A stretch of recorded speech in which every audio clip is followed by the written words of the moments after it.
Well, by now you've been hearing all about how clogged up the global supply chain is and how that's causing inflation. Cars, gas, and meat have seen the biggest price increases in the last year.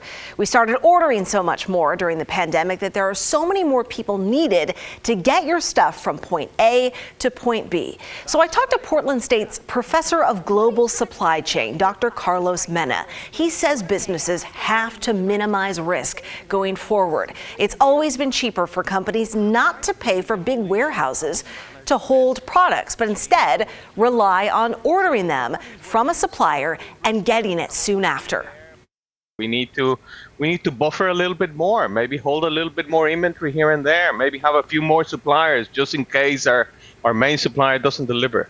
We also might need to rethink whether we rely on global supply chains or we want to keep some local. I mean, local supply chains are less exposed to risks. So I think moving local, at least for some items, makes sense.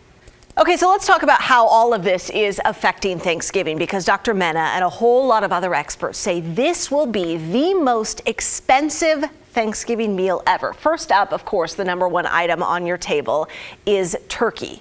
Well, really any meat is costing more right now, and it's all because the cost of feed, or what the animals eat, has risen. There are no turkey shortages, but farmers say their feed costs have gone up 40%, and they're passing that cost on to you. So if you're really specific about how large of a bird you need, how many leftovers you want, get that soon. Okay, next up, side dishes, stuff like sweet potatoes. So in North Carolina, where most of them are grown, it is almost twice the price to ship sweet potatoes from the farm to your table. Next up, cranberries and other canned goods, you know, the old-fashioned kind of cranberry sauce. Guess what? The price of steel to make those cans is up 200%. Not to mention the price of the cranberries themselves is up because of slow shipping. The U.S. is short 80,000 truck drivers. You know, it's a tough job. It doesn't pay badly, but it's tough because you're away sometimes for several weeks. During the pandemic, a lot of people have kind of reevaluated their values and said, maybe I want to spend more time closer to my family. And also, it's an industry that had a lot of people have been there for many years, and now they're coming to retirement age. And the younger folks are not willing to take that kind of jobs anymore. Okay, next up, let's talk about sugar. All of the cookies and the pies and the cakes you want for the holidays, that is costing more too.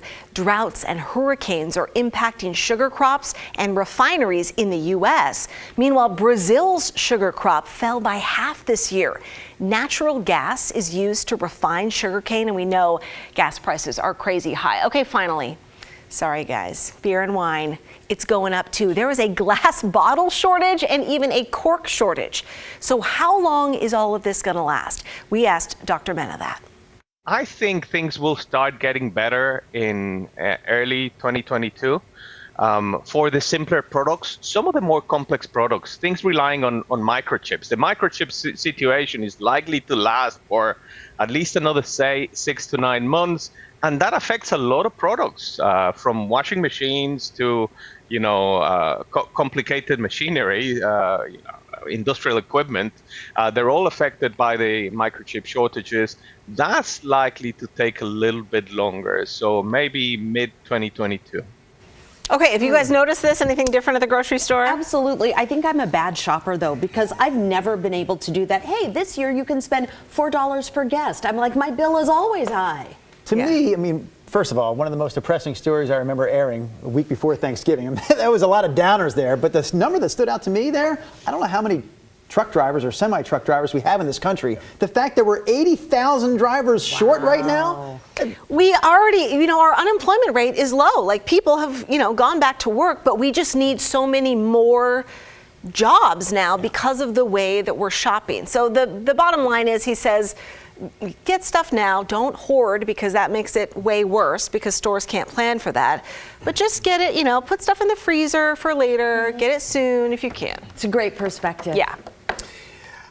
The whole thing's a mess, sounds to me like. Let's move on, shall we?